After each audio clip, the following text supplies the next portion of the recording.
Welcome to the next edition of the Hudson County Sports Podcast. I'm your host, Jim Haig, and with me today is a very special guest. Is one of the all-time great football players to ever come out of Bayonne High School.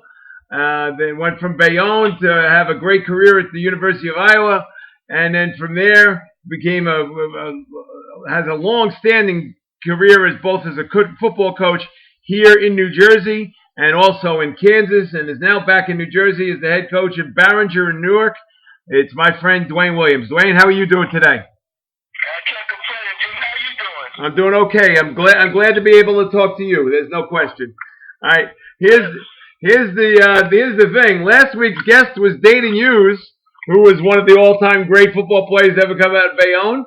And now I'm talking to another great football player from Bayonne. And I had no idea until I talked to Dana last week that he said he's your cousin. And how wild is that this is all part of the family? And I mean, that's something that flies under the radar a little bit, that you and Dana Hughes are cousins. Well, Dana and I'm Dwayne. We were cousins. I was in his mother's wedding when I was a baby. Dana was Dana, man. I mean, I guess Dana's special. He was a special. So I'm gonna give you a little story about Dana. Go ahead. When Dana was 3 years old, he was at my Aunt Hazel's house, which is his grandmother. Me and his grandfather was in the backyard. And we were sitting back there. It was a nice sunny day. And Dana had a wiffle ball bat, and we was throwing the wiffle, the ball to him, a wiffle ball.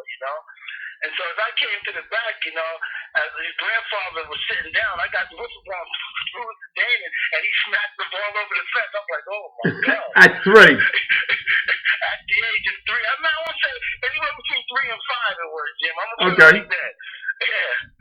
Yeah, but me and Dana go way back. He's a good friend and a good cousin, and I had the opportunity to coach him at Bayonne High School. Right. He probably by far probably the greatest athlete I think that came out of Bayonne. I think he's the greatest athlete all around to come out of Hudson County, but that's besides the point. Yeah, I'd say so. I'd definitely say that. Yeah. There's no questions. All right, but this is Dwayne Williams' hour of power. It's not so much Dana Hughes' anymore. And let's talk a lot about you. All right. First of all, you born and raised in Bayonne, right? Never lived anywhere else other than when you were coaching, correct? Bayonne, born and raised. All right. Now, tell people that might not know that your incredible family, in the fact that you were born to a family of 12 children, and 11 of those were girls. And I was fortunate to be in a family of 12. I was number 7, 6 over me and 5 under me. I was the 7th one born. I'm the only boy in the family. How wild! Now you and I have talked about that for an article I did, but tell people, how wild was that growing up with a family of 12 people in 2 apartments on Avenue C in Bayonne, and you being the only girl, or you being the only boy? The only girl. I almost said the only girl. That would have been really tough. No, after a while it was second nature to me. I really didn't know different. Having 11 sisters. They were my best friends. They sheltered me. They beat me up. They kept me grounded. My sisters definitely kept me grounded. We were real close knit family. So they can't even push me out there in the sports world. Mm-hmm. They kind of pushed me out there across the street to play basketball and football and baseball with the guys in the schoolyard on Andrew Street Schoolyard, number 7 school. Right. And that's where they kind of, it was an interesting upbringing. I can tell you that. No, there's no.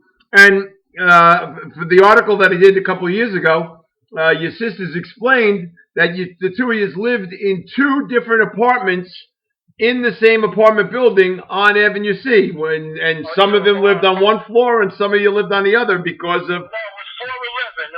The building was 411 Andrew Street. Right, oh, Andrew, 411 Andrew Street. Okay, go ahead. Yeah, right across the street from number 7 school. We lived on the 3rd floor. There was 2 apartments, like one right next to each other. You know how the apartments let's go. So my father, with us having a big family, we knocked the wall down so we can have two apartments. Oh, is that the truth? Oh, okay. Yeah, that's what happened. They knocked the wall down, so now there was 4 bedrooms on one side and there was 3.5 on the other side. So that's how we knocked it down, so it made more room for all of us. Okay. And from your standpoint, it wasn't tough at all growing up with 11 sisters. No, I mean, I had some tough sisters, Jim. Yeah, no, I met them. I met a lot of them. Yeah. You know, I had some tough sisters, so I wasn't too much worried about getting into fights. Because believe it or not, because my sisters had my back. Okay. So they were there. I mean, they had my back. I mean, toe to toe. If I was got into a fight, they was there and they were going to make sure no one jumped in, or they was jumping in with them. Okay. All right. So talk a little bit about your parents and how remarkable the people were they, and mention your dad. What was Dad's first name, and what did he do for a living? My father's name was James Williams. He was a chemical operator down Farmer Chemical in Bayonne, downtown Bayonne. I mean, my father was like, wow. He was just a great man.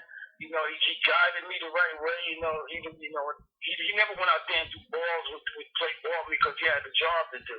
Right. And he was always working all the time. But he was interesting to say the least. He was a hard-working man. He put the food on the table for us.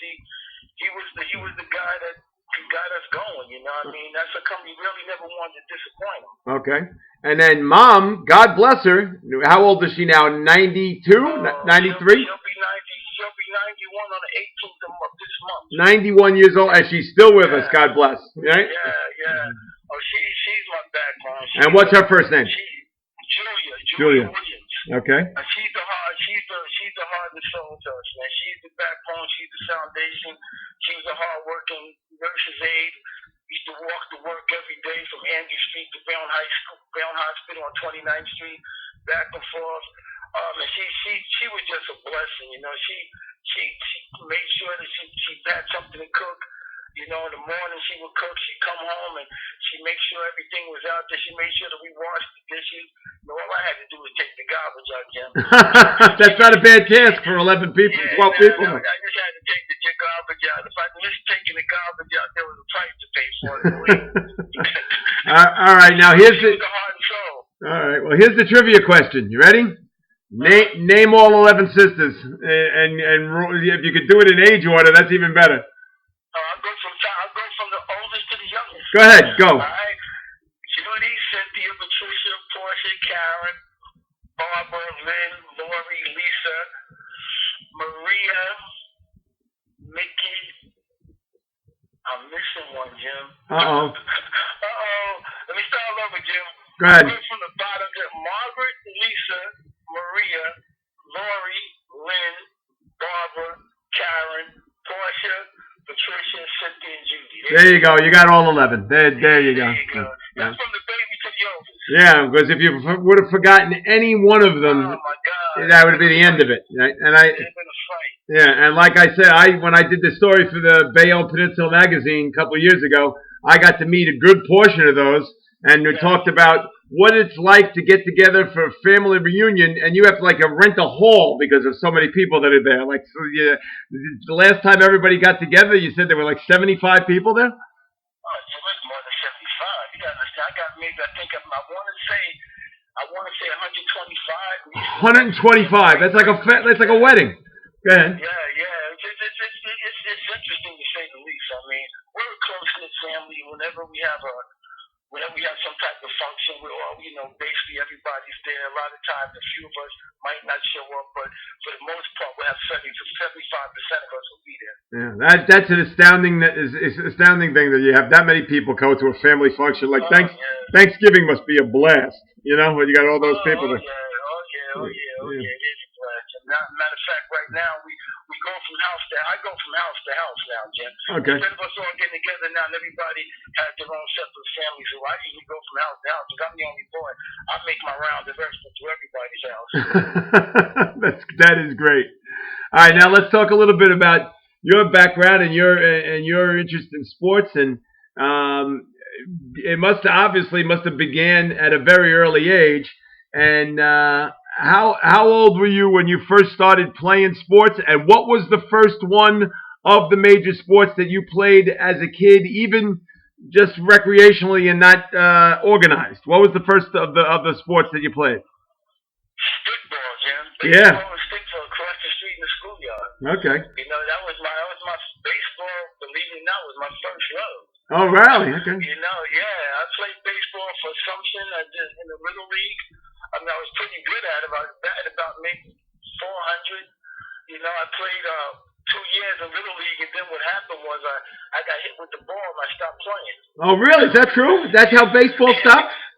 That's how baseball stopped. I got hit in the muscle, because I can hit. I was a switch hitter, Jim. But I tried to get up lefty one time, and I got hit right underneath my muscle as you pick your arm up, and I couldn't pick my arm, so that was the end of my baseball career. Oh, at the age of 12. Well, but it flourished your other two careers, and the other two were historic. Right. Which one came next? Did you play basketball next, or that big football was the first. Okay. Football came first. I tried out for the C.J. Murphy Chargers. I was too young. They found that I was too young.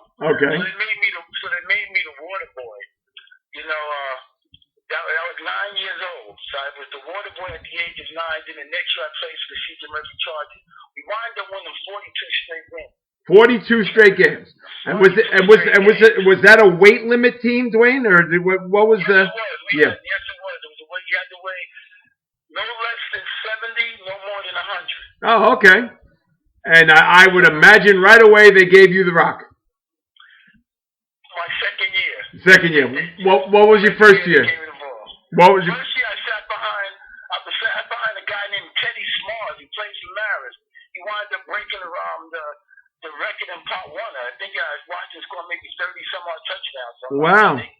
Yeah. All right, and then your second year they gave you the rock, and the rest I guess is history, huh? Yeah, the second year I got the ball, scored a bunch of touchdowns, maybe about 18. Then my third year I had about 20-something, but we had 3 guys in the backfield that had 22, 23, and 21 touchdowns. Wow. Yeah, me, Jeffrey Bell, God bless the dead, and Michael Bell, God bless the dead. Both of them played with me at Bayonne High School. Were they brothers? Yes. Oh, okay. Bell brothers. Oh, okay. Yes. And they were good players too, as well. Then I imagine, huh? Oh my God, they were the best. Jeffrey Bell might have been the best athlete I ever seen. Oh wow. Okay. God bless him. He passed away in high school. Oh, he passed away in high school? Yes, he passed away his junior year in high school. Oh my God, what happened to him? He had something with his heart. That's terrible. His heart. Terrible. Yeah, there was some type of heart problem in his family, and Jeffrey, God bless him, he moved. I think if he'd have been there, Jim, when Jim played his junior and senior year, we'd have won the state championship back to back. Wow.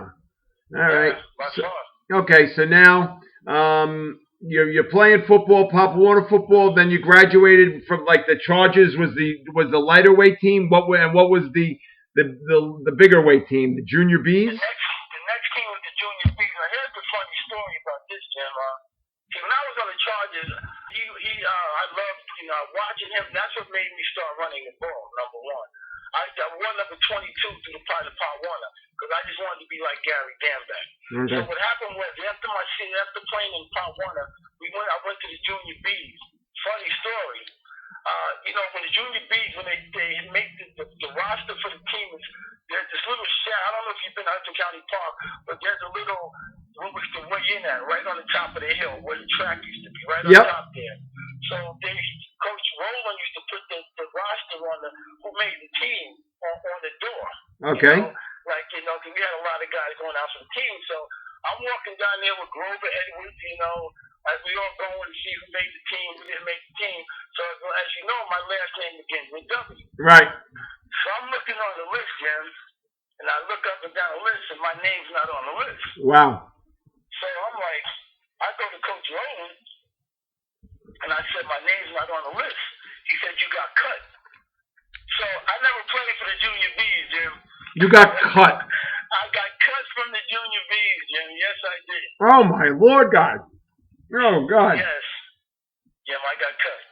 And Grover made the team. Everybody made the team but me, Jim. What was the reason? Why did they say you got cut?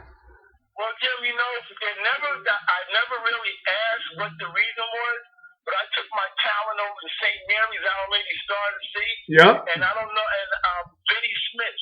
Yes. The Snyder, Vinny Smith put the ball in my hand, and the rest was history. Wow. Vinny Smith's going to be really happy to hear that his name gets mentioned again on the podcast. So his name gets mentioned here quite a bit. Vinny also coached me in grammar school. How about that? See? Yeah. Vinny put the ball. I won't never forget going down to St. Mary's, and Vinny didn't know me from a can of spray paint because he was from Jersey City. That's right. He was from Jersey City, so he took over the Our Lady Star to see team. So I'm down there. I'm a running back. So I'm going down there. I want to, run the ball and all that type of stuff. So he's looking for a quarterback. So I can throw the ball pretty good. So I'm throwing the ball. He's like, "You're my quarterback." Just like that. Just like that. You're the quarterback. And the Bell brothers, who was on the junior B's, they wound up leaving the junior B's and came over to start to see with me. Oh wow. Okay. Yeah. Well, I played for St. Paul's of Greenville, and we played against Oh, absolutely. And we played against Our Lady Star to see all the time. We were in the same league, and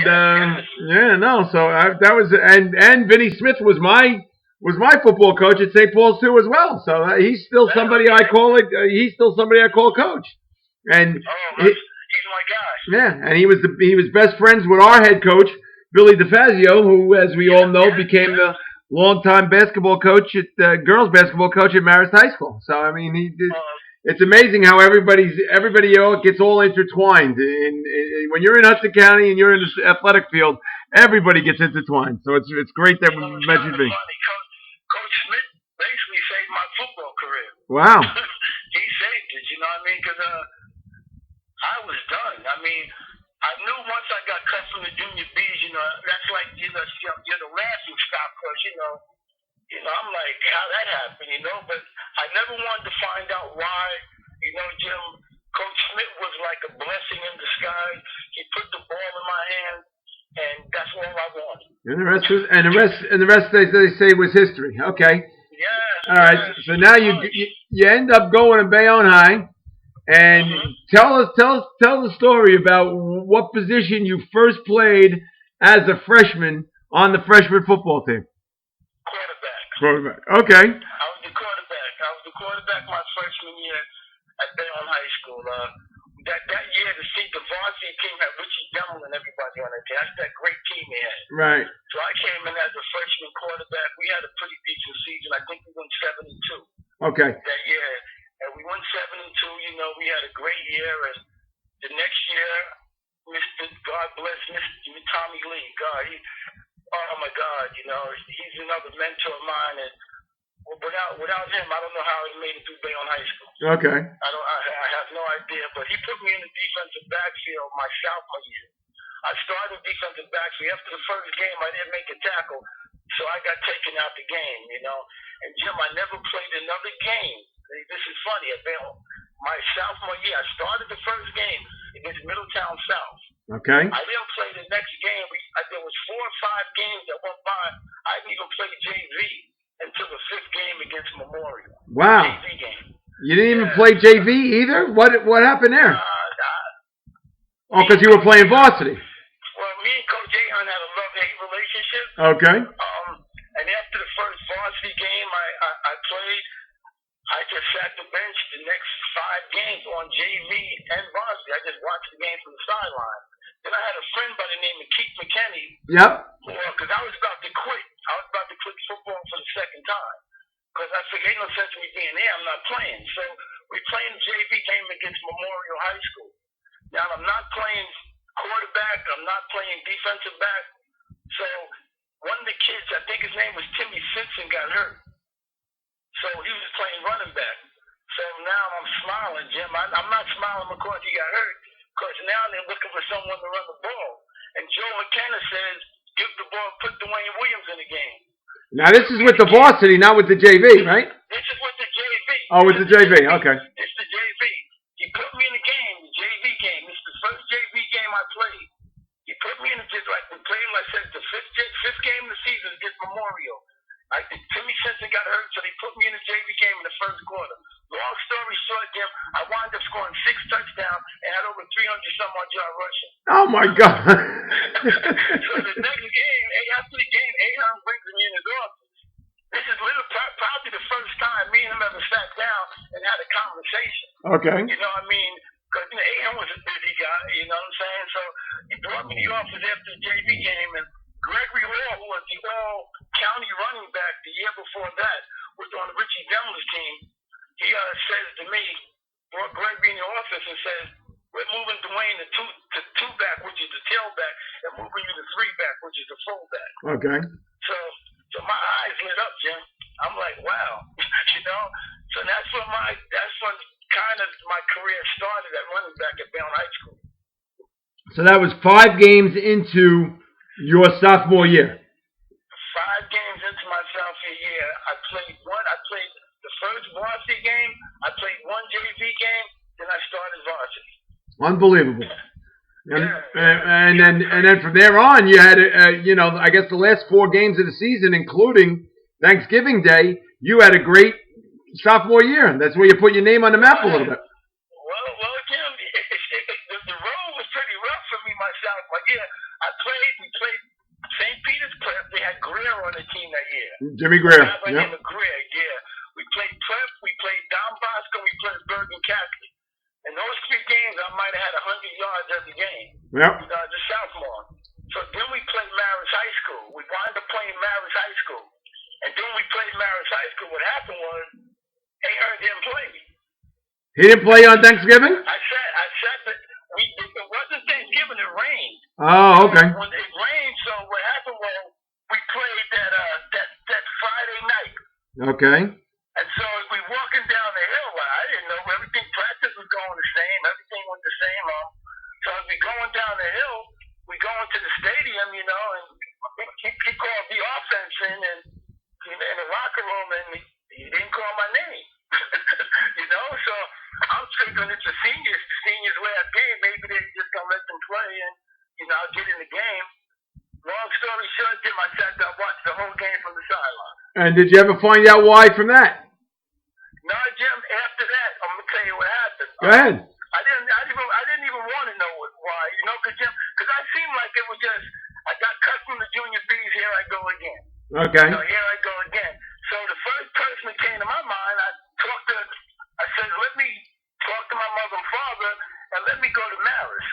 I was thinking about going to Marist High School, but my friends say, nah, Dwayne, don't go to Marist. That's a rivalry. I don't care about the rivalry no more because I never played in the game. Right. So the rivalry meant nothing to me. So what happened was I gave my godfather a call, who happened to be named Willie C. Smith. Okay. He was the principal at 22 School in Jersey City. Okay. So I almost there was 2 schools in Jersey City I almost ended up at. I almost ended up at Dickinson first with Coach Bullwood. Okay. Almost transferred over there. I was going to move with my godfather and go transfer over to Dixon High School, but that didn't work out too well because that was too far of a ride for my godfather. So then the other person was, I said, well, let me call my pal, Vinny Smith. Okay. I almost became a Snyder Tiger with Walker Anthony, Luke King, and everybody. Wow. Jim, I told you, it was real close. It was real close for me being a Snyder Tiger. Well, they were brilliant back then, Snyder. Oh my God. Yes, they were. I don't know if they would have had enough room for you in the backfield with Walker Lee Ashley.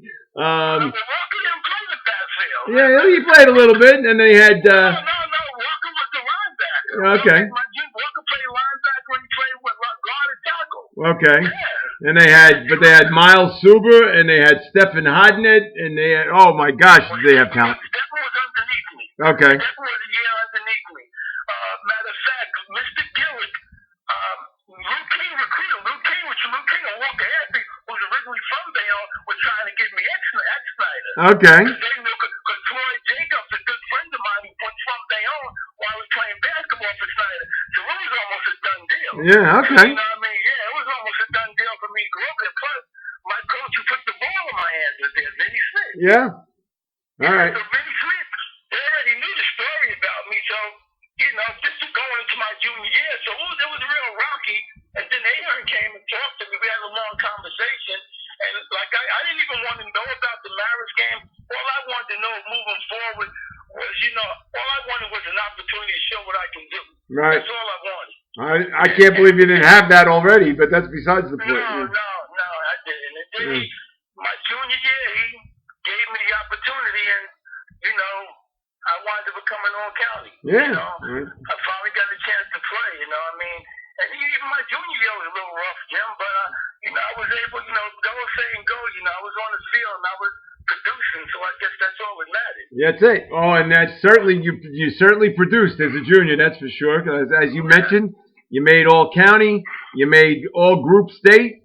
You had 20 yeah, had 20-something touchdowns.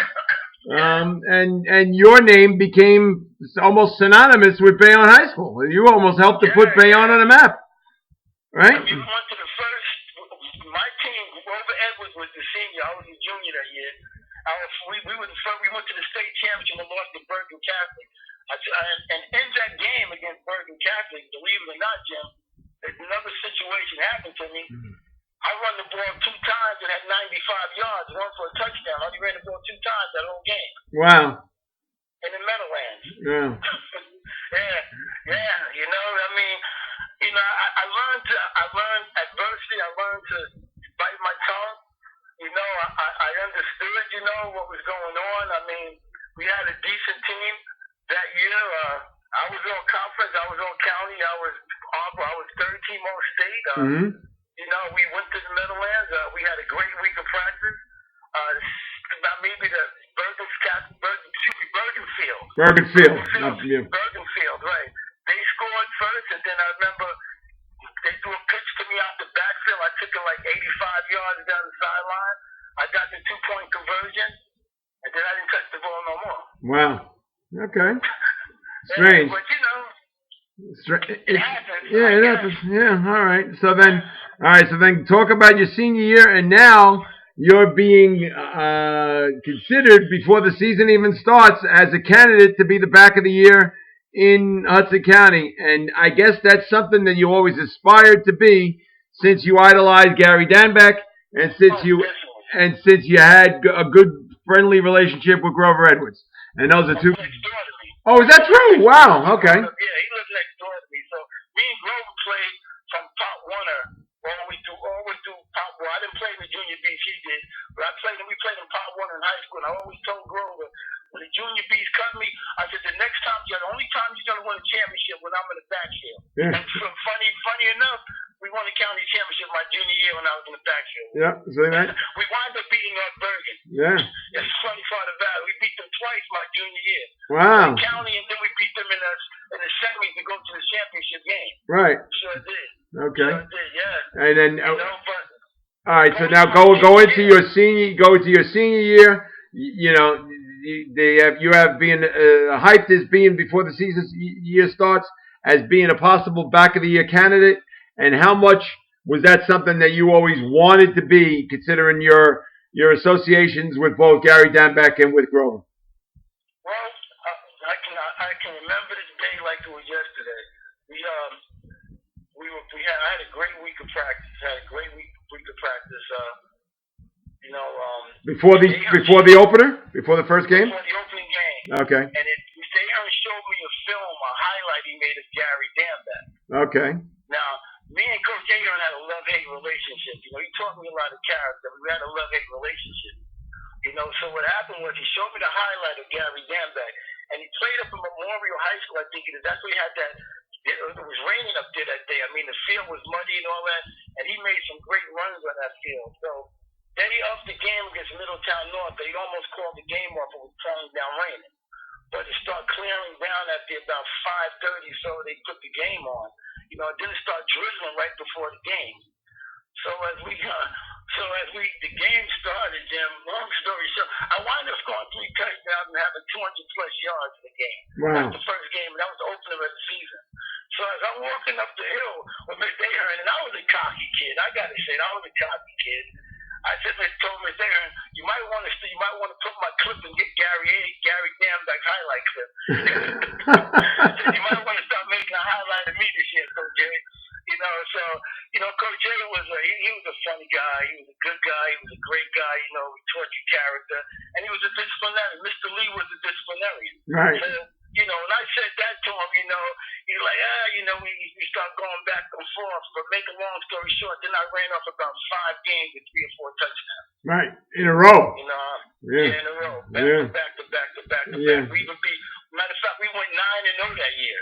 Yep. We went 9-0 through the county, beat Snyder 27-7 in Bayonne, and then we wound up playing them in triple overtime game. Yeah, what a game that was. That's probably one of the greatest high school football games ever played in Hudson County, right? Yeah, we played them in triple overtime game. We lost them. I got hurt, and the ending of 4 minutes to go in the fourth quarter. As I was spinning, I was breaking to score a touchdown on the 25 belly, and as I bounced outside, I got hit and I was spinning, but I felt like getting the end zone, and I fumbled the ball going in. Oh wow! And the ball I had the ball in the wrong hand, and I cracked my ribs inside. That's what happened, and so I didn't wind up playing the 3 overtimes. I got hurt in the fourth quarter. I never seen the overtime. Oh, see, I never knew that. Losing. Yeah, we wound up losing 6-0. 6-0. Me and Lou King talk about this all the time, and Coach Smith. Okay. Talk about that game all the time. But here's the funny thing: we come back the next month of Thanksgiving, we play the game, then we got Thanksgiving Day game. Right. All right. And how good was Marist that year? Were they pretty good? They was pretty good. They were Jimmy Trollis, the quarterback then? No. They had who was their quarterback? It wasn't Jimmy Trollis. I want to say Michael LaFrance. Oh, could be. Yeah, could be Michael LaFrance. It might have been Michael LaFrance. I'm not exactly sure, but they had a decent team that year. But Scabetta was the fullback, sure. Yeah, James Brown. They had some decent guys on that team. I think it was like 6-3, 5-4 that year or whatever. But we played them. I started the game. I ran the ball the first time. Got about a 43-yard run. And that was the last carry I had in the game. Then I sat and watched the rest of the game from the sideline. Wow. We wound up winning the game. Okay. We wound up winning the game. Shaky won the MVP. Okay. In the game, we wound up winning the game 13-6, I want to say. But yeah, I ran the ball one time, and it was my senior year, And is that because you only carried the ball once because you were hurt, or? Well, I wasn't him. If I was hurt, I would have never put the uniform on.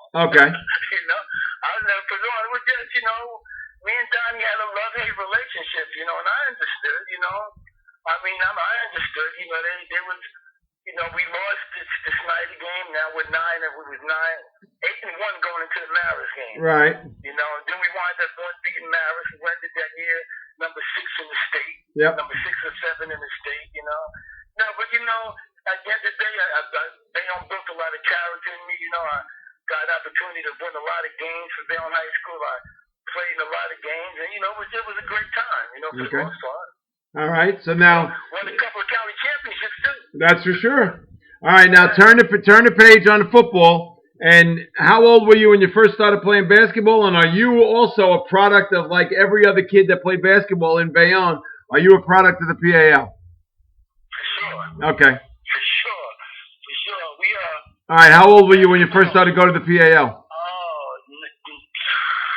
10 years old. Okay. 9, 10 years old. Yeah, 9, 10 years old. I started. Basketball became after I got into it. Baseball was my first love until I started playing basketball. Basketball turned into my love. Oh, really? Okay. Oh my God, we won maybe 60 or 70 some odd games at Roberson School. Norm Brown was the basketball coach. Okay. Me, Floyd, Jacob, Sturman, Green. All on the same team? Oh yeah, we all got the same. Oh, no wonder why you lost one of those games.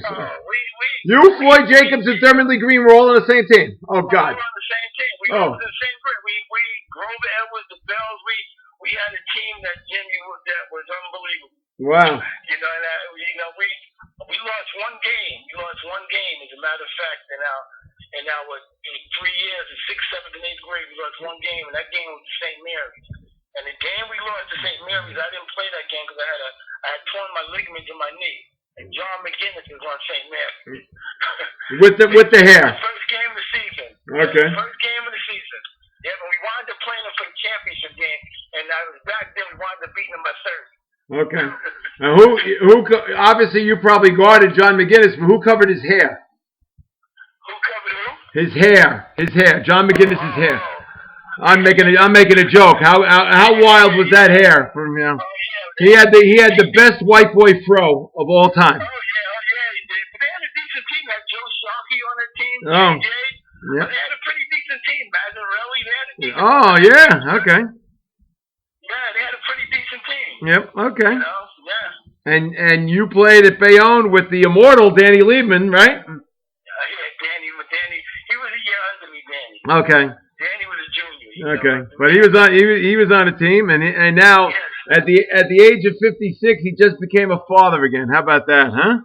That's my man. Yeah. That's my man. Danny's a good guy. He's a great guy. Good friend of mine too. Danny supports me right now with Barringer. He helps with the summer team. Oh, he does. Oh, okay. Yeah. He helps support the summer program. All right. Well, he keeps in contact with me all the time, and he wants to introduce me to all his actor friends. Oh, you got to come meet Matthew Modine. You got to come meet John Turturro. He knows all these. He drops names better with the best of them, you know. And he's. Danny's a great guy. Yeah, but you know and I know. Would you want to have a baby at this age, at your age right now? Would you want to have a? Yeah, okay. There's no way Danny and I are the same age, and there's no way in the world I want to be chasing after a toddler. There's no way. Danny got the energy to do it. Yeah, and he's also got the wife to do it too, but that's besides the point. All right, but your Bayonne high school basketball teams were very good. You talk about Jimmy Shaky. You talk about Dermot Lee Green. I'm trying to think who else. Yep. John McGinnis, Eddie Rich. Thomas, Danny Lehman, Sam Rooney. Yep. Charlie Allen, James Turner. We had we was 9 deep. Moses Young. Yeah. You know, we were 9 deep. We won 23-2 that year. Okay. We lost to I take it back, 23-3. We split with Snyder, then we lost him at the buzzer at Maris on the tip-in. Yep. In the county South Hudson semifinals, right? At Maris High School. Yep. That was the rematch game. We won at Bayonne, they won at Snyder, then that was the rubber match. Right. Then the third game we lost to we played North Bergen in Bayonne, Danny Calandrillo. Yep. Jim, I can never forget leading up to that game. You know, what happened was I'm about to guard Danny Calandrillo, and oh God, I couldn't wait to guard Danny Calandrillo. Okay. You know, because I guarded Thurman Green, Floyd Jacobs, John McGinn, all through grammar school. I guarded Thurman Green and Floyd Jacobs. Right. And then in the courts. You know, in practice, I'm guarding John McGinnis and Thurman Green every day. Right. Every day, because I'll get on the second team, and I'll start guarding him, and I'm guarding Shaky. So I had a pretty much understanding of the defense. The defense I was an on-the-ball defender. Okay. You know, and I had pretty good feet. So going to the game against North Bergen, you know, the first play of the game, Challenger, they get the tips. Challenger brings the ball in court. I strip him. I steal the ball. I go to the basket to lay the ball up, and I come down on Giacompi. I think that's the guy's name. Giacompi played for North Bergen. Oh, Giacompo, yes. Mike Giacompo. Okay, yep. Right. I steal the ball from Calandrillo, and I go up the basket. I go to lay it in. I was going to try to dunk it. I came down on his foot, and I almost broke my ankle. Wow. I played 2 seconds of that game.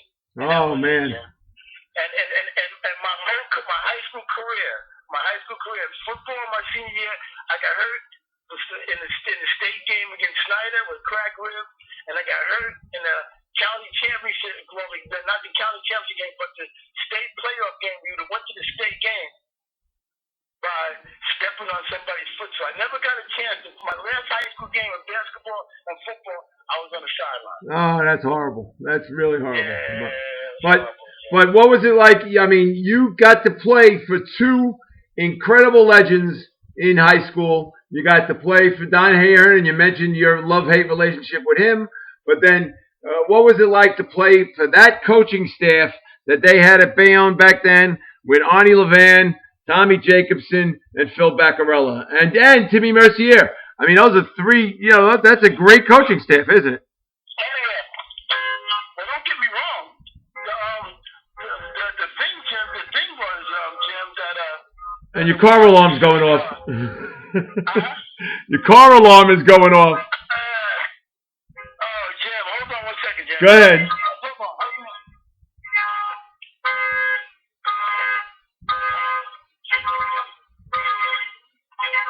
I'm sorry, Jim. All right. Is it still going, or was that your car? Yeah, that was my car. All right. It's off now. Okay, go ahead. But we were talking about playing for Arnie Levan and Phil Beccarella and Tommy Jacobson and Timmy Mercier. And what was it like to play for that coaching staff? Arnie Levan was the best. Arnie, and don't forget Jeff Stabile. Jeff Stabile was with he was not. That's right. He was not with the girls yet. Go ahead. Yes, Jeff was the boys coach. Jeff was the big defensive coach. Yep. So Jeff was my guy. Okay. You know, Jeff in practice, I could watch scouting reports with Jeff and sit down and do all that type of stuff with Jeff. You know, I would always go to games with him and watch, and he would teach me how to break down a basketball film, and take away strengths. So if you was a righty, I'd make you use your left hand. If you was a lefty, I'd make you use your right hand. I would cut the floor off. Of course, I had real good feet, and Jeff taught me all that. But that is one hell of a coaching staff, though, isn't it? Oh, yeah, but the football, you know, Coach Ian had a hell of a football coach. You have Tommy Lee, Yep. George Snyder, Bethany Chappell, Mr. Fred Brown, Paul Lemper. Yeah. I mean, he had a staff that was unreal. Yeah. I mean, Tommy Lee was probably by far one of the greatest coaches I ever played for in my life. You know, he just knew the game. He just knew the game so well. And he knew kids very well too. That was the most important thing. God. Yeah. He had a great relationship with every kid he coached. Every single kid he coached. Yes, Yep. he did. Yes, he did. Yes, he did. Yeah. And I got the chance to meet him.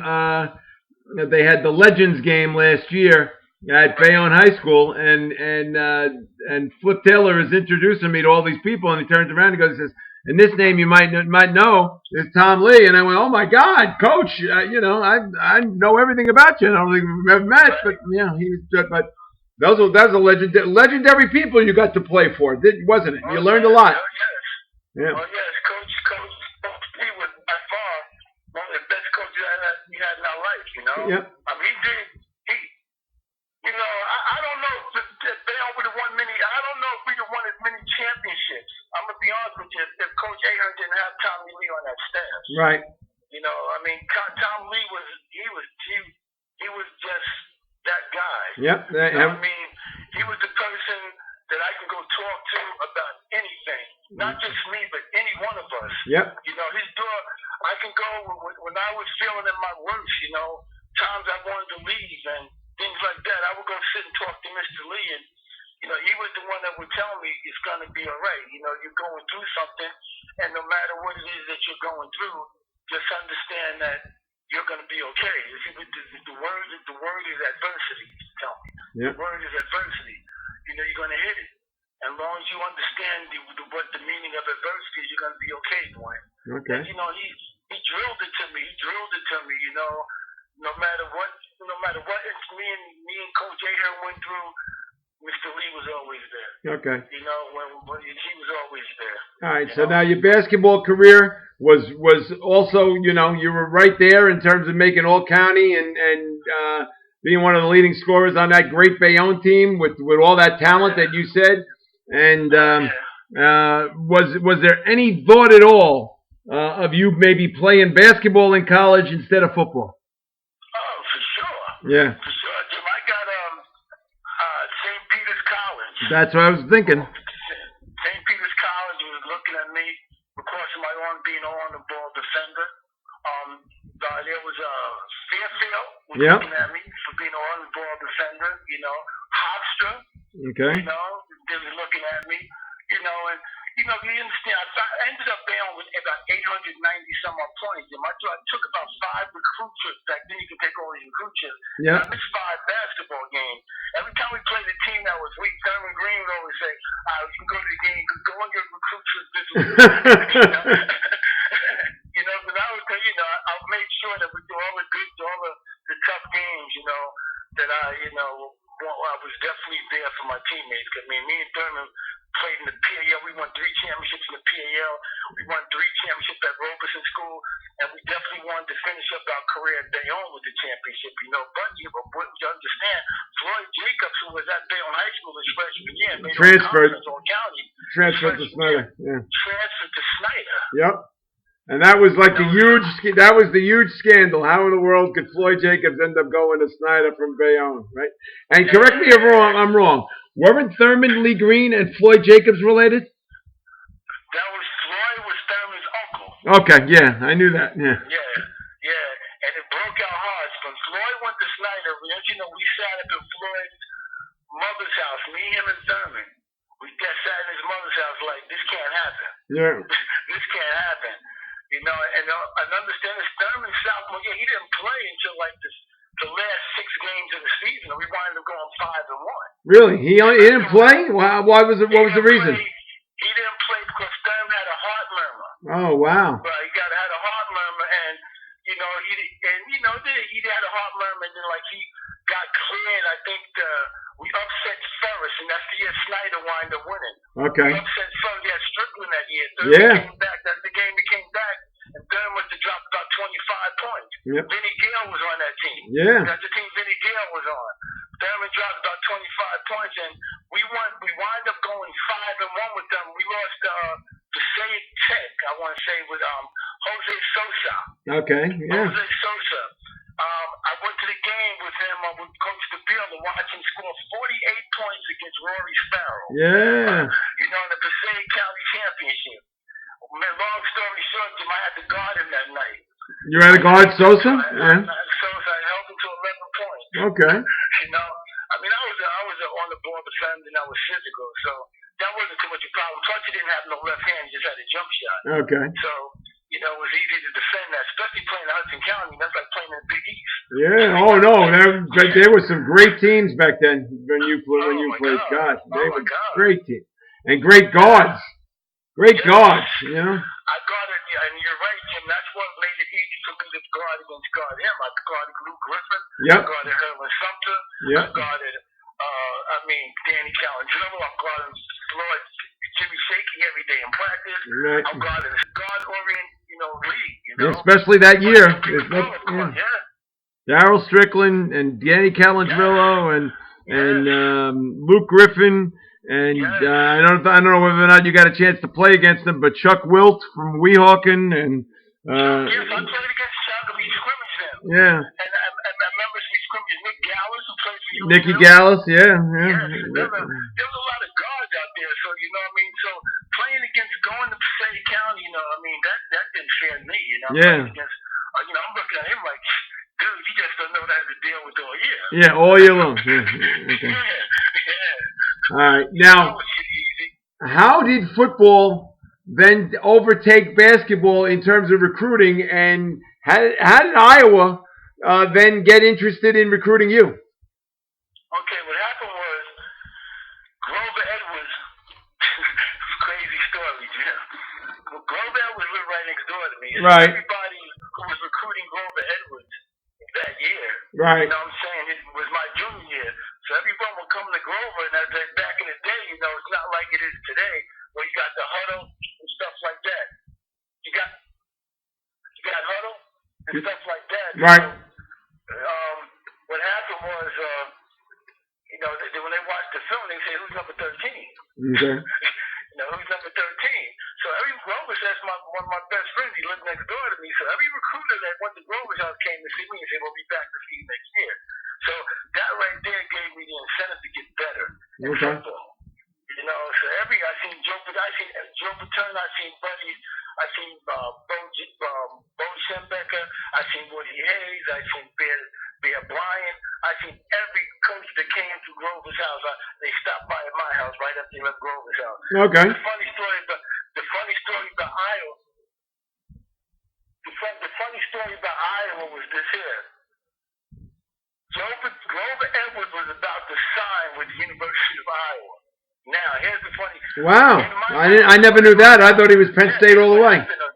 Yeah. In my house, I got Coach Fran Ganna and Joe Paterno. Now, this is 10:30 In your house? They're talking to me.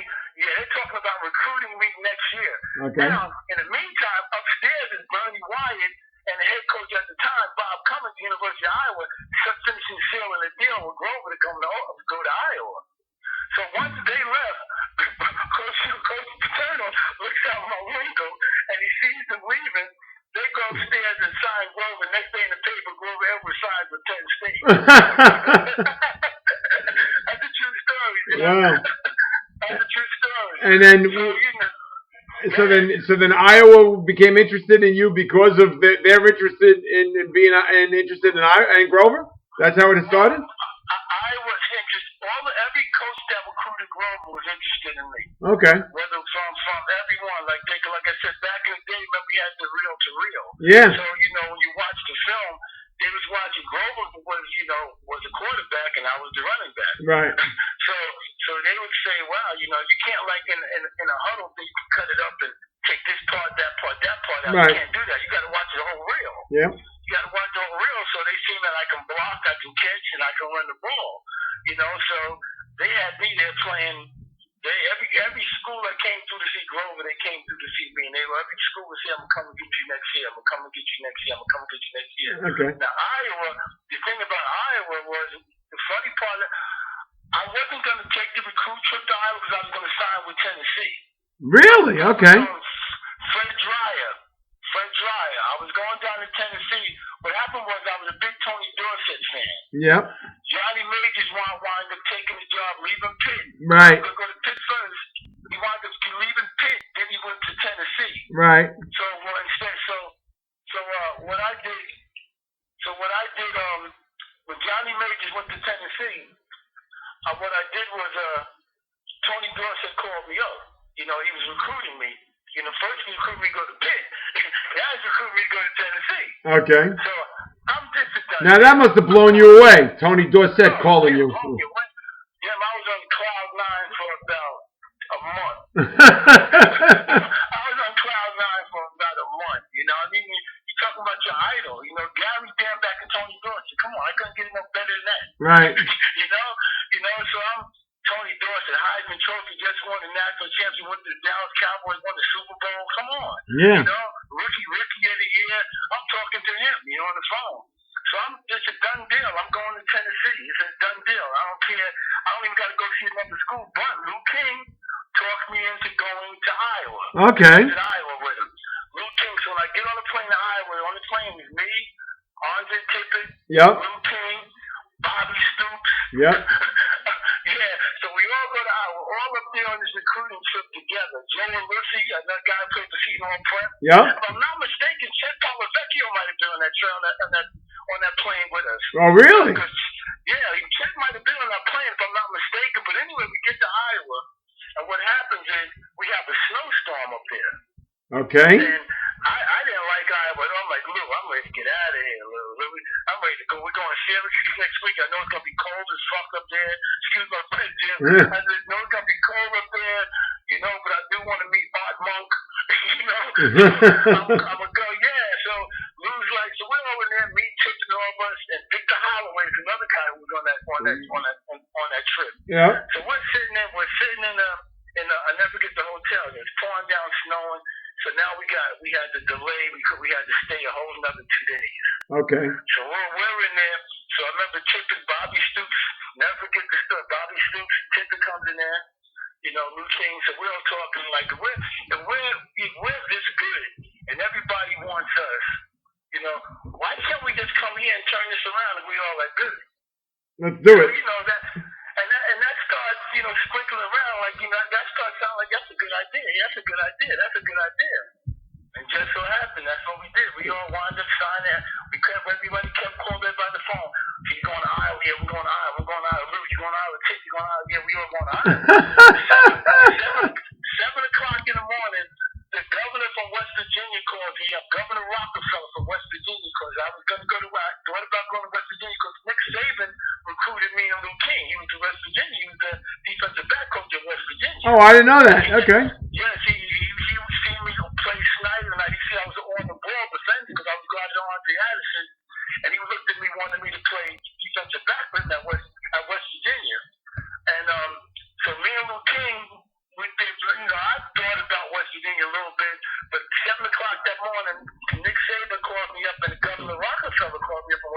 Governor Rockefeller called you. The governor of West Virginia called you. Governor Rockefeller called me from West Virginia. Wow. My mother is the one that come down there and sign his office. I thought that was funny. My mother still tells that story. I thought it was funny, but nah. Bill Perkins came to my house, picked me and Lou King up, and we went side side to the University of Iowa. Okay. Well, and whenever Mr. Perkins spoke, everybody listened. That's for sure, right? Yeah. Kirk was my man. He was, Kirk was the guy, but like we all thought about it, like I said, we said, Iowa hasn't had a winning season in 19 years. If all these coaches won't think we're that good, let's go, let's take our talent to the University of Iowa. Yep. And then we took it to the University of Iowa and went to the Rose Bowl. Big Ten champions in 1981, Rose Bowl 82, Peach Bowl, Gator Bowl. I mean, it went on and on and on. Yeah, no, you went to the Rose Bowl right away, right? What, as a sophomore at Iowa? Junior year. Junior year, okay. Junior year. My sophomore year is when I got hurt. Oh, that's right, yeah. My sophomore year is when I got hurt. The starting tailback and preseason that got me nominated for maybe a possible Big Ten preseason. I'm in the talk with Butch Woolfolk and all them. Mm-hmm. First day back at practice. Scrimmage game. We had a scrimmage.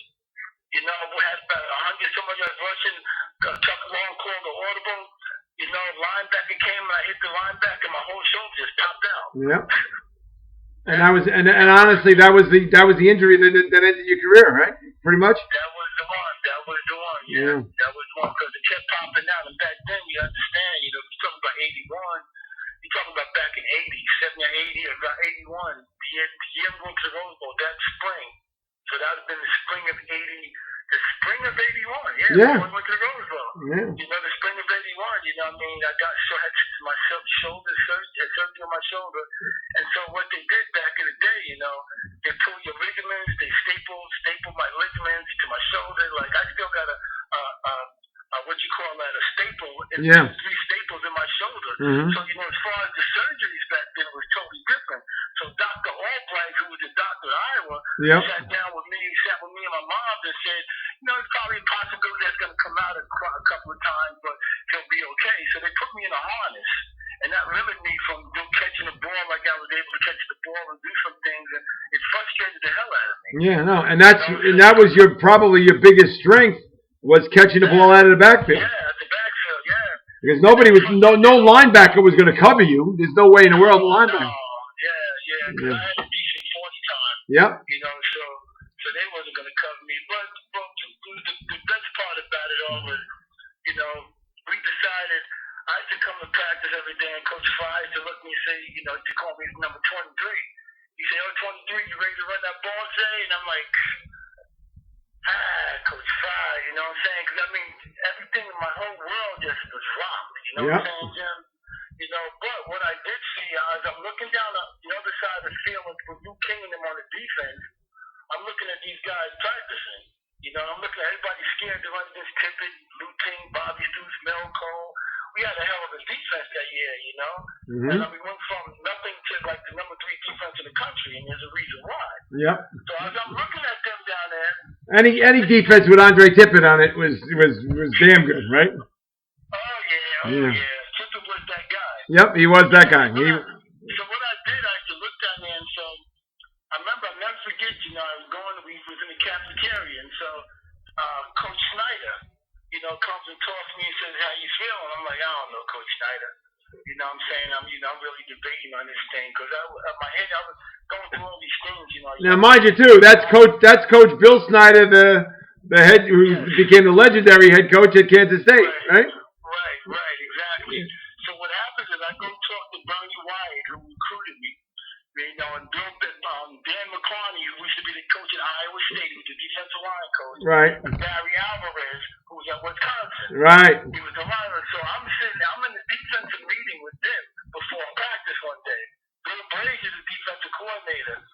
So Coach Wyatt had a thing of getting you going, you know what I'm saying?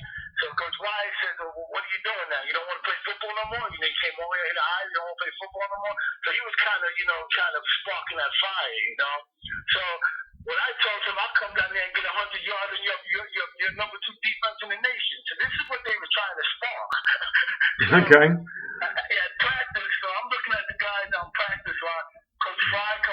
me as I'm sitting on my helmet. He said, "What's going on, 23?" I'm like, "I'm about to go down here and give these guys a workout, Coach Ryan." So, and I thought about it. Now, we're here for a reason. We all came here to play football for a reason. So, let me go down here and give Tipton them some work. Okay. Let me give Luke Kingdom some work down on the scout team. So, long story short, Jim, we played against Freeman McNeil. We played Marcus Allen that year. Yep. We played Freeman McNeil, Marcus Allen. We played Butch Wolford. We had played about 17. Oh, we played against Nebraska with Roger Craig in it. Right. So I'm doing the scout team, so I'm their running back. I'm Roger Craig. I'm Marcus Allen. I'm Freeman McNeil. So every practice, I'm betting Luke King and them guys $20 a piece. I'm gonna get 100 yards. Wow. At practice, so we got real good. We got so good that I love going against them every day in practice. Okay. I made them work in practice. And long story short, so we wound up having a great year, going to the Rose Bowl, winning the Big Ten championship, and we're going, just having a great time that year. And I started liking football again to a certain extent because it was just the competition. Okay. Down there in the field within the competition, And then after that Rose Bowl season, Jim, I kind of thought about it because my shoulder was popping out while I was practicing. Wow. I put it back in, Wow. yeah. I was putting it back in myself while I was down to practice, Jim. I'm a kid from New Jersey. I'm out in Iowa. We don't got no money. Don't have no money. And I'm betting that they're betting me $20 a man that I can't get 100 yards on them. I'm in the game. Yeah. Yeah, I'm in the game. So, so it was a great experience up there. Okay. And that was one of the best experiences I ever had in my life.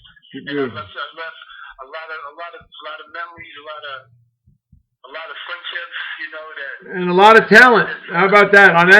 Think about it. On that same Iowa team and coaching staff, you were on a team with Barry Alvarez, Bill Snyder, the legendary Hayden Fry, and us. Yes, one of your teammates was Bob Stoops. That alone is just an amazing thing, right? Kurt Ferrance now was there, right? Let's not forget and understand we had a punter that might have been one of the greatest punters in college football, Reggie Roby. God rest his soul. Yeah.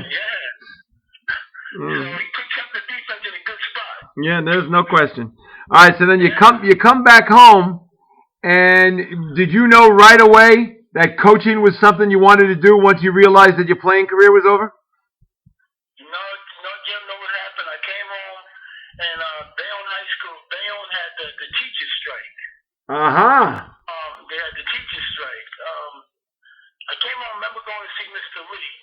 And this is my first two running. When I first got there, I went and sat and talked to Mr. Lee. He was like, all I want you to do is just get you a degree. I know football. So he was just talking to me about going back to school and getting my degree. Okay. So I'm like, not a problem, Coach. I said, I'm going to do that. I just got to come home. So I was working on a turnpike. So I went to Mr. Lee's house one day, and we was talking, and he said he wasn't coming back next year, because of the teacher strike. Whatever happened in the teacher strike, he wasn't coming back next year. So I said to him, wow, now the guy that I bumped heads with, Don Ahern. Yeah. Oh, okay. So I go see Coach Ahern, and I talked to him about maybe helping him coach. Okay. I wasn't asking him maybe he'll help him coach. I asked him to help him coach. So I started helping him coach, and what happened was, as I was helping him coach, I had some pretty decent running backs back then. I mean, Ernie Baylor was a sophomore, Dana in their sophomore year. Right. That was their sophomore year. Then I had Darryl Frazier. Okay. And Dante Rodriguez, which was also one that those were seniors when I got there. Dante Rodriguez and Darryl Frazier. Okay. Those were the two running backs there. The backup running backs was Ernie Baylor and Tico Barrett. Right. So we didn't have a good year that sophomore year, and that was Mr. Leland's last year. So me and Donnie talked. I said, I'm a B. Regardless of what our relationship was, I'm gonna be it hard. Okay. This is where I started, and I want to give back I wanted to give it back. Okay. So I told him I was gonna come finish up, and I'm gonna come back during the season. Then I'm gonna go back in January to finish up school. So that's what I did my Ernie Bill Danin's junior and senior year. The sophomore, junior, senior year, I would, coach football at Bayonne, then I'll go back out to Iowa to finish up. Okay. Coach football, go back out to Iowa and finish up. So I started. And those were great. Those were great teams. That 88, 89 football team at Bayonne was unbelievable. 86, it was the 86, 87 team, Jim. Okay. Danny graduated in 88, so they played 87. It was 86 and 87 won back-to-back championships. Right. Won 72. We won 7-2. Dana's junior year, he got hurt. Right. Next year, Dana got hurt. Then in 1987, we wound up going to the state championship game and losing to Patterson Kennedy. That's correct. Yep. 13-6 in Hitchcliff Stadium. But more important, if you remember that 87 year, and I talked to Dana about it, that game against Fairlawn in the state playoffs was that. Now you went to school in Iowa. I went to school in Wisconsin. And that instilled in my day, that is the coldest I was ever in my life, was that day when you played Fairlawn in the state playoffs in 87. That was, words can't describe how cold it was that day. Yeah, my never forget, we went to, I think we was up at the Knights of Columbus. We had breakfast up there before the game. I never forget. I want to say it was the Knights of Columbus or McDonald's. It was one of those places. But I never forget, it was so cold. Yeah, I never forget going. I had some hot chocolate. I must have been outside for maybe 5 minutes. The hot chocolate was cold. That's how cold it was. Now, like you've been in Wisconsin, I've been in Iowa. You know how cold it was out there. Yep. Playing by that water at Bayonne High School is different. Right. Oh, without question, it's way different. Way different. I always say that playing at Vets, which is now Ahern Veterans, but back in the day when playing at Vets, there were 2 seasons. Winter and July 7th. Everything else, August 11th, you were down at Vets, it was cold. It was really cold. Well, that was the edge. That was our edge. Yeah. That was definitely the edge of Bayonne High School. We always had the team practice at the farther by the water before the game. Oh, God. As we would walk down that hill. You know what I'm saying? We'd have the Ahern was he had it going. He knew what to do. He had the team by that cold. Yep. And then walk down the hill. Before you know it, the game's on. They're freezing. We warm and we ready to play. Oh. It was. It was a strike year. It was a strike year, and that was Dana's sophomore year. Yep. That was Coach Lee's last year. Okay. And then the next 2 years, and I say this all the time to everybody.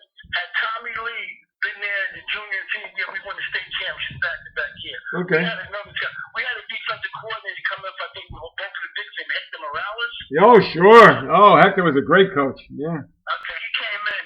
But I think the problem there was with Hector Bayonne, everyone knew Mr. Lee was that guy. He was our defensive coordinator. Yeah. He kept us going.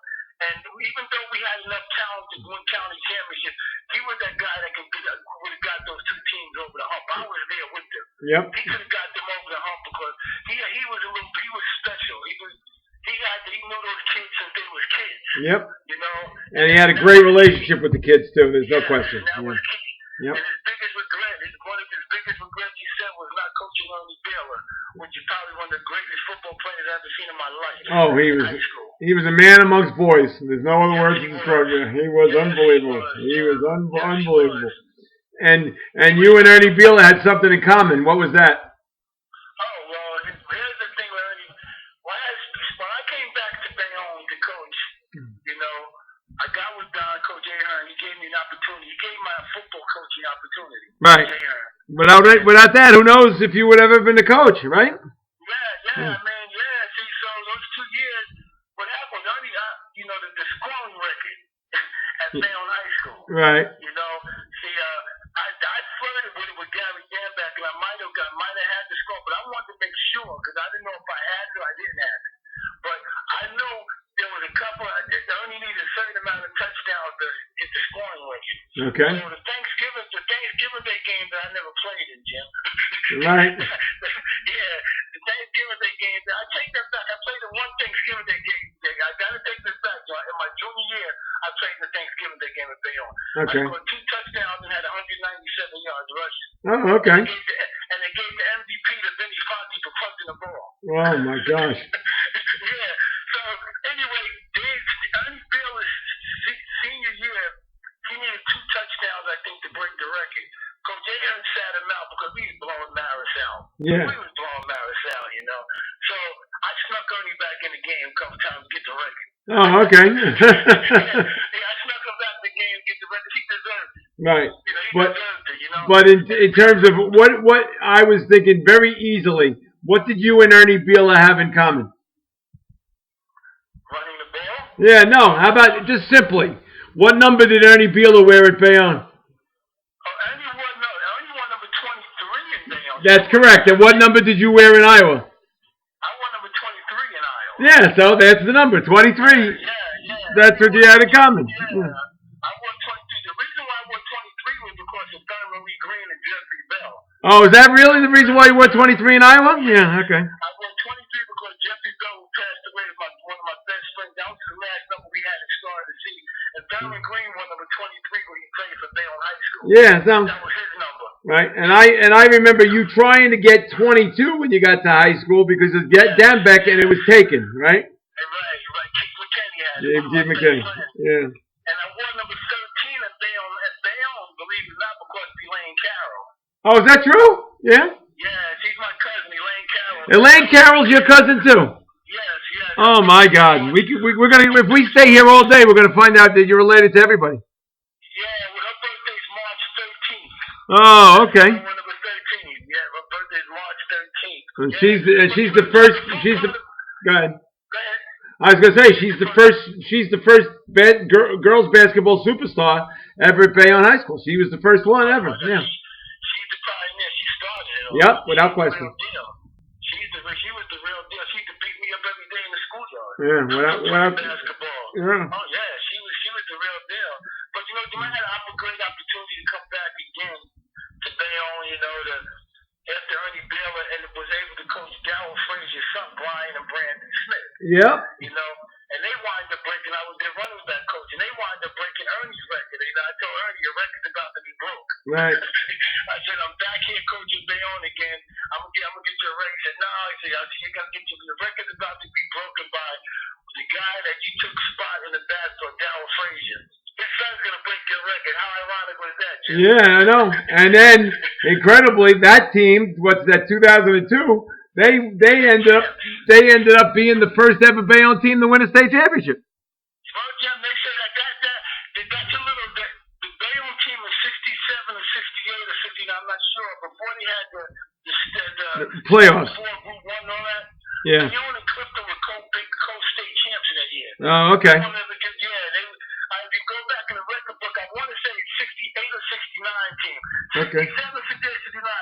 Clifton and Bayonne were co-state champs. All right, but Bayonne never got that credit. Yeah, but 2002, Bayonne won the state championship with against Hackensack, and again, in a day that was colder than cold, but at least I was prepared for this one, and that one was played. That game was played at night because you remember it snowed every day, Thursday, Friday, Saturday, all the way up to the state championship game. They played that game at 7 o'clock at night, so that means how much colder it was.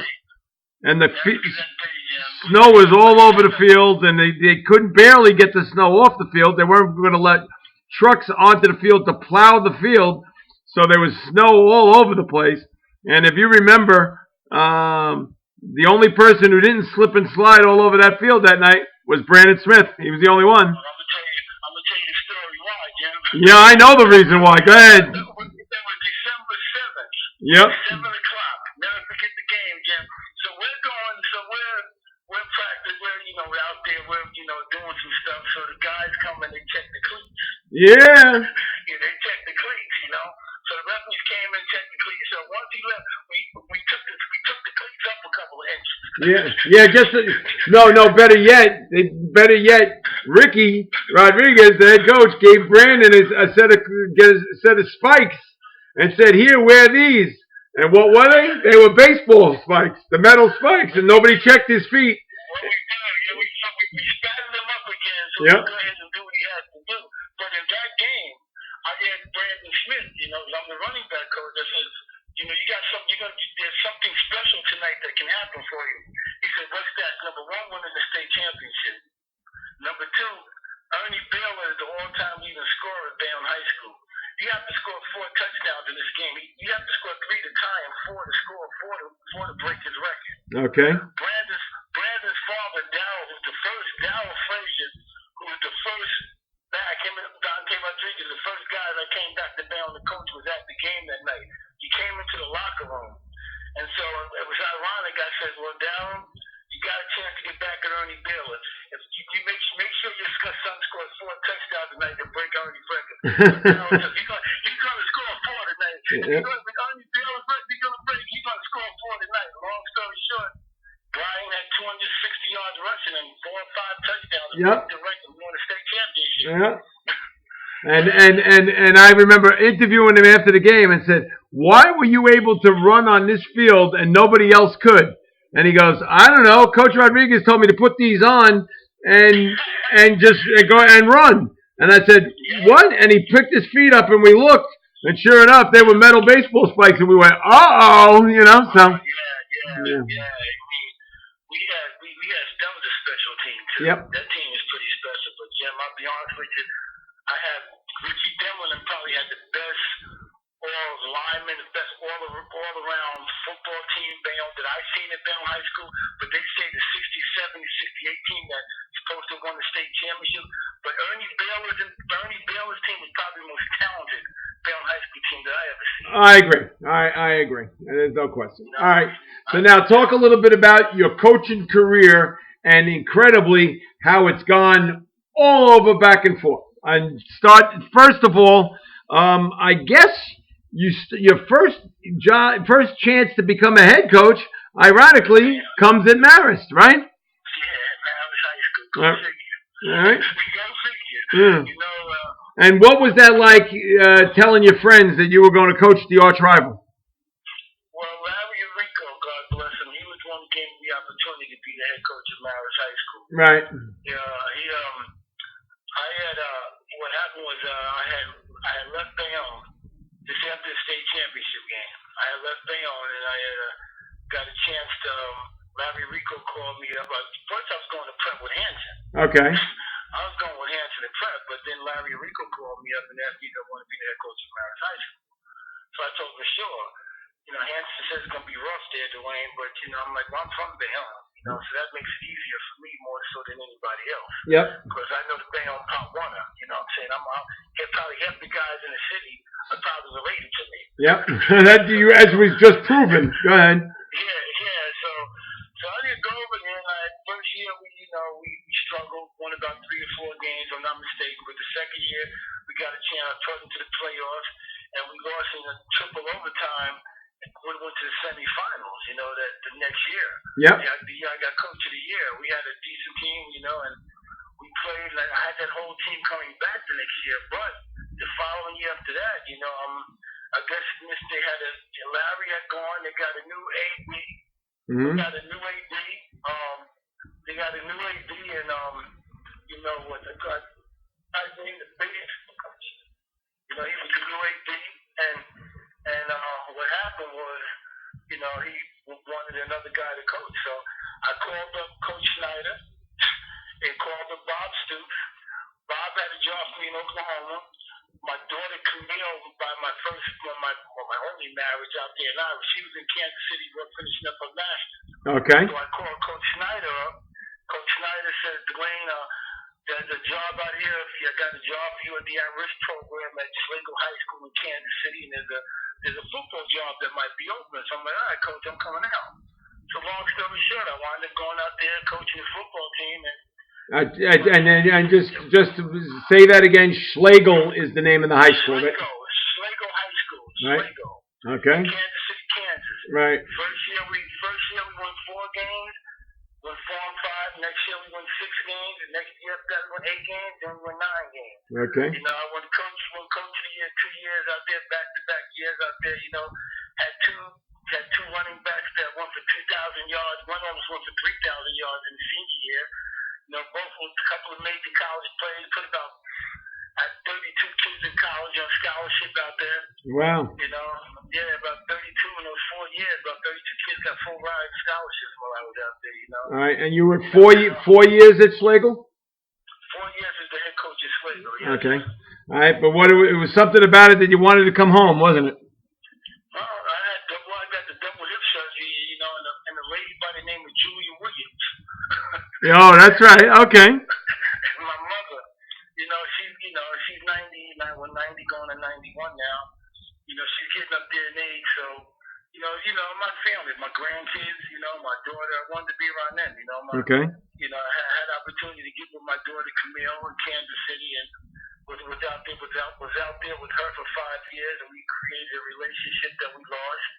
And and she finished up a master's program, went to Colorado. So I had to get my hip surgery and stuff like that. So I came home. All right. Now, how does Barringer come into the mix? Who hooks you up with Barringer? Was that just you applied? Go ahead. No. What happened was with Barringer, I came home. I got a call from Keith Hunter and Andre Tippett. Okay. They asked me, what was I doing? I said, right now I'm laying in this hospital bed trying to get ready to get this hip, get this second hip surgery. So they asked me, what do you think about coming home? I said, well, it's in my mind. So he says, well, why don't you, what about the Barringer job? I'm like, well, I don't know, Tip. I said, well, maybe you want to sit out for a year, something to think about it. So he says, just think about it. Long story short, I went and thought about it. I called Keith Hunter up. I put my resume in and all that stuff at Barringer, and in January, I got the call. I was the head coach at Barringer. Okay. So I had to go back out to Kansas City to finish up my contract out there before I took over the head coaching job here at Barringer. Okay. And you've been now the head coach at Barringer for how many years now? You just finished your third year? This is my second year. This was my second year, going on my third year next year. Okay. And what's that like been coaching there? How much fun has that been for you? It's different, Jim. Okay. It's the city. It's the city. It's in Newark. It's different. The coach one of the biggest things I'm going through now is the transition of changing the culture as far as the football program is concerned. Okay. And but it's where you're getting there slowly but surely. Oh yeah, I mean, first year 4 and 5, I got the star quarterback Lamar Wise. Right. Who wound up was leading the state in rushing after the second game. Leading the state in rushing after the second game is our first year. Then he got hurt, and I sat him the 4 games. But we wound up going 4 and 5. Had he stayed there, I might have ran the tape. Yeah, good. I looked like a genius. Yeah, right. Okay. But then last year we won 5 games. Okay. So we had a 500 record. So I went from before I got here, they were 4 and 16 the 2 years before I got here. All right, and now they've won 9 games the last 2 years. So that's right. Moving in the right direction. Okay. So far. All right. So all things considered, how remarkable of a career is it now? You just turned 60, correct? Yeah. All right. So you're 60 years old. You've had double hips. You had a couple injuries along the way, but lo and behold, you're still at it. You're still coaching. You're still in the game of football. And how wild is it that you've still been able to have the career that you've had through sports, being just a simple kid from Bayonne High School? Okay, I got to give all praise to God. I've been blessed. I've been blessed. I'm from a praying family. We cry together, we pray together, we love together. My family, we're real close, and me going through a lot of things I've been in my life is the grace of God and my family. Yeah. My family's a major reason why I was able to overcome a lot of obstacles in my life and a lot of things in my life. Because there's one person I never wanted to let down. Her name is Julia Williams. Yep, you said that. You never want to let mom down. That's that's the most important thing. Yeah.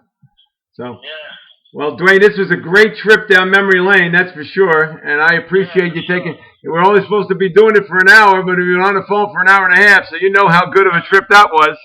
So. Yeah. Right, but and we had everything in the middle of, we had a car alarm, we had, that calls coming in and out, so we had everything for an hour and a half. But it's always I hope I didn't mess the iPod up. No, not at all. No, you did a great job, and we were glad to have you, Dwayne, and hopefully we can, I'll see you again real soon. And I appreciate you taking the time to talk to me today. I appreciate you, Jim. It's always a pleasure, my friend. You take care of yourself, and I'll talk to you soon. Okay? Thank you, Jim. All right, Dwayne. Be well now. All right. Bye-bye. And that was my guest this week, was Dwayne Williams, the former Bayonne High School two-sport athlete and running back at the University of Iowa, who's now currently the head coach at Barringer in Newark. Thanks again for listening to the Hudson County Sports Podcast. It's growing in numbers every week, so please stay tuned, and we'll have another guest for you next week, right here on the Hudson County Sports Podcast. Until then, this is Jim Haig. Have a great afternoon. Thanks for listening, and keep giving me your comments. I'd love to hear from you all. You take care of yourself, and if you need to reach me, you can at Ogsmar, which is OGSMAR at AOL.com, or read me at the Hudson Reporter newspapers or at the Observer in Kearney. Thanks so very much for listening, and my special thanks to my executive producer, my great nephew, Johnny Haig. Thanks again. Have a great day, and we'll hopefully see you again soon. Bye now.